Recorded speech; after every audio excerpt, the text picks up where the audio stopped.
First குறள் பார்த்துக்கிட்டிங்கன்னா, அரங்கின்றி வட்டாடியற்றே நிரம்பிய நூலின்றி கோட்டி கொளல். அரங்கின்றி வட்டாடியற்றே நிரம்பிய நூலின்றி கோட்டி கொளல். இதோட பொருள் என்னன்னா, அறிவு நிரம்புவதற்கு காரணமான நூல்களை கற்காமல் கற்றவரிடம் சென்று பேசுதல் சூதாடும் அரங்கு இழைக்காமல் வட்டுக்காயை உருட்டி ஆடினார் போன்றது அப்படின்னு சொல்கிறாங்க. அறிவு நமக்கு வளர்றதுக்கு காரணமான நூல்கள் எதையுமே படிக்காமல் கற்றவர்கிட்ட சென்று பேசுதல் எப்படின்னா, சூதாடுவதற்கு கட்டம் போடாமலேயே, அதாவது சூதாடுவதற்கு அந்த கட்டம் போடாமலேயே வட்டுக்காயை உருட்டி ஆடினார் போன்றது, தாயத்தை உருட்டி ஆடினார் போன்றது அப்படின்னு சொல்கிறாங்க. ஓகேவா? அறிவு நிரம்புவதற்கு என்ன சொல்கிறாங்கன்னா, அறிவு நிரம்புறதுக்கு காரணமான நூல்களை படிக்காமையே கற்றவர்கிட்ட போய் நம்ம பேசுகிறது எப்படி இருக்கும்னா, சூதாடுறதுக்கு கட்டம் போடாமலேயே தாயத்தை உருட்டி ஆடினார் போன்றது அப்படின்னு சொல்கிறாங்க. ஓகேவா? அதை தான் அறிவு நிரம்புவதற்கு காரணமான நூல்களை கற்காமல் கற்றவரிடம் சென்று பேசுதல் சூதாடும் அரங்கு இழைக்காமல் வட்டுக்காயை உருட்டி ஆடினார் போன்றது. 2வது குறள், கல்லாதான் சொற்காமுறுதல் முளையிரண்டும் இல்லாதால் பெண் காமுற்றற்று. கல்லாதான் சொற்காமுறுதல் முளையிரண்டும் இல்லாதால் பெண் காமுற்றற்று. பொருள் கல்வி அறிவு இல்லாதவர் கருத்து சொல்ல ஆசைப்படுவது, அதாவது கல்வி அறிவு இல்லாதவங்க கருத்து சொல்ல ஆசைப்படுறது எப்படி இருக்குன்னா, மார்பழகி இல்லாதவள் பெண்மை காண ஆசை கொள்வதை போன்றது. அடுத்ததான் 3வது குறள், கல்லாதவரும் நனிநல்லர் கற்றார்முன் சொல்லாதிருக்க பெறின். கல்லாதவரும் நனிநல்லர் கற்றார்முன் சொல்லாதிருக்க பெறின். என்ன சொல்கிறாங்கன்னா, கற்றவர்கள் நிறைந்த அவையில் பேசாதிருந்தால் படிக்காதவங்களும் மிக நல்லவரே அப்படின்னு சொல்கிறாங்க. ஓகேவா? அடுத்ததாக 4வது, கல்லாதான் ஒட்பம் கழிய நன்றாயினும் கொள்ளார் அறிவுடையார். கல்லாதான் ஒட்பம் கழிய நன்றாயினும் கொள்ளார் அறிவுடையார். பொருள் பார்த்துக்கிட்டிங்கன்னா, கல்லாதவனது அறிவு சில சமயங்களிலே மிகவும் நன்றாயிருந்தாலும் அறிவுடையவர்கள் அதனை நன்றென்று ஏற்றுக்கொள்ள மாட்டார்கள் அப்படின்னு சொல்கிறாங்க. கல்லாதவர்கள் இருக்காங்கள, படிக்காதவங்களோட அறிவு சில டைமில் ரொம்பவே நல்லா இருந்தாலும் அறிவுடையவங்க அதை நல்லது நன்று அப்படின்னு ஏற்றுக்கொள்ள மாட்டாங்க அப்படின்னு சொல்கிறாங்க. ஓகேவா? கல்லாதவனது அறிவு சில சமயங்களிலே மிகவும் நன்றாயிருந்தாலும் அறிவுடையவர்கள் அதனை நன்றென்று ஏற்றுக்கொள்ள மாட்டார்கள். 5வது குறள், கல்லா ஒருவன் தகைமை தலைப்பெய்து சொல்லாடச் சோர்வுபடும்.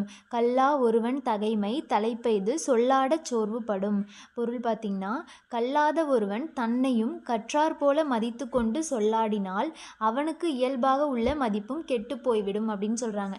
படிக்காத ஒருத்தங்க தன்னையும் படித்தவராக நினச்சிக்கிட்டு சொல்லாடினால், அதாவது பேசினா அவருக்கு இயல்பாக இருக்க மதிப்பு கூட கெட்டு போய்விடும் அப்படின்னு சொல்கிறாங்க.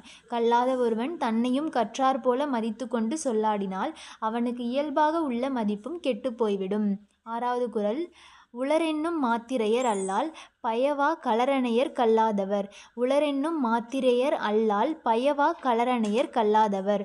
பொருள், கல்லாதவர் உயிரோடு இருக்கின்றார் என்று சொல்லப்படும் அளவினரே அல்லாமல் ஒன்றும் விளையாத களநிலத்திற்கு ஒப்பாவர் அப்படின்னு சொல்கிறாங்க. கல்லாதவங்கன்னா படிக்காதவங்க உயிரோடு இருக்காங்க அப்படிங்கிற அளவுக்கு மட்டும்தான் சொல்லப்பட முடியும்.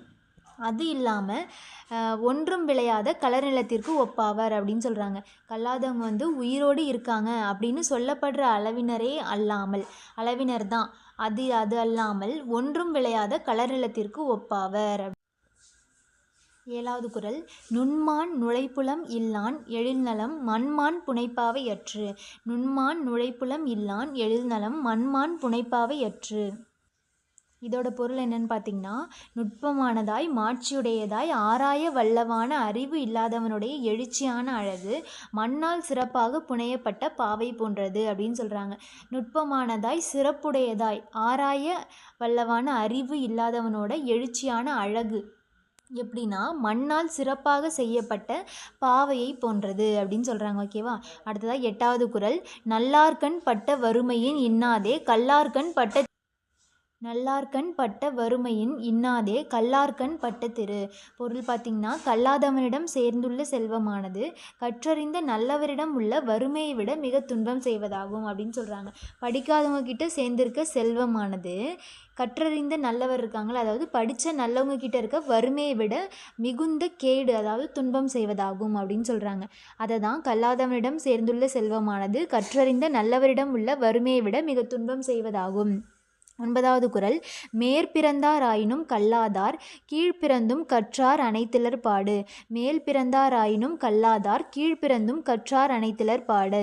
பொருள் பார்த்திங்கன்னா, கல்லாதவர் உயர்ந்த குடியில் பிறந்திருந்தாலும் தாழ்ந்த குடியில் பிறந்திருந்தும் கற்றவரை போல பெருமை இல்லாதவரே அப்படின்னு சொல்கிறாங்க. இப்போ படிக்காதவங்க உயர்ந்த குடியிலே பிறந்திருந்தாலுமே அவங்கள விட பெருமையுடையவங்க யாருன்னா, தாழ்ந்த குடியில் பிறந்திருந்தும் கற்றவர்கள் இருக்காங்களே அவங்க தான் சொல்கிறாங்க. அதை தான் கல்லாதவர் உயர்ந்த குடியில் பிறந்திருந்தாலும் தாழ்ந்த குடியில் பிறந்திருந்தும் கற்றவர்கள் இருக்காங்களே அவங்கள போல பெருமை இல்லாதவங்க அப்படின்னு சொல்கிறாங்க. ஓகேவா? அடுத்ததாக 10வது குறள் விலங்கோடு மக்கள் அணையர் இலங்கு நூல் கற்றாரோடு ஏனையவர். விலங்கோடு மக்கள் அணையர் இலங்கு நூல் கற்றாரோடு ஏனையவர். பொருள் பார்த்திங்கன்னா, விலங்கை நோக்க மக்கள் எவ்வளவு வேறுபட்டவரோ சிறந்த நூலை கற்றவரை நோக்க கல்லாதவர் அவ்வளவு வேறுபட்டவர் அப்படின்னு சொல்கிறாங்க.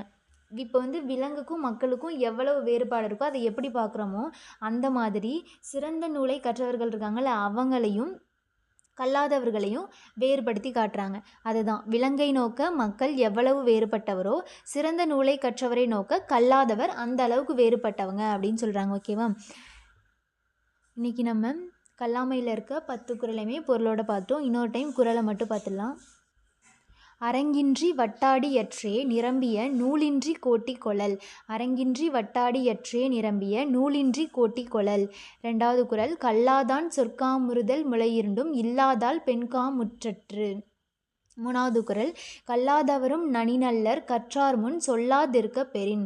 கல்லாதவரும் நனிநல்லர் கற்றார் முன் சொல்லாதிருக்க பெறின். 4வது குறள் கல்லாதான் ஒட்பம் கழிய நன்றாயினும் கொள்ளார் அறிவுடையார். கல்லாதான் ஒட்பம் கழிய நன்றாயினும் கொள்ளார் அறிவுடையார். 5வது குறள் கல்லா ஒருவன் தகைமை தலைப்பெய்து சொல்லாடச் சோர்வுபடும். கல்லா ஒருவன் தகைமை தலைப்பெய்து சொல்லாடச் சோர்வுபடும். 6வது குறள் உளரென்னும் மாத்திரையர் அல்லால் பயவா களரணையர் கல்லாதவர். உளரென்னும் மாத்திரையர் அல்லால் பயவா களரணையர் கல்லாதவர். 7வது குறள் நுண்மான் நுழைப்புலம் இல்லான் எழில்நலம் மண்மான் புனைப்பாவையற்று. நுண்மான் நுழைப்புலம் இல்லான் எழில்நலம் மண்மான் புனைப்பாவையற்று. 8வது குறள் நல்லார்கண் பட்ட வறுமையின் இன்னாதே கல்லார்கண் பட்ட திரு. நல்லார்கண் பட்ட வறுமையின் இன்னாதே கல்லார்கண் பட்ட திரு.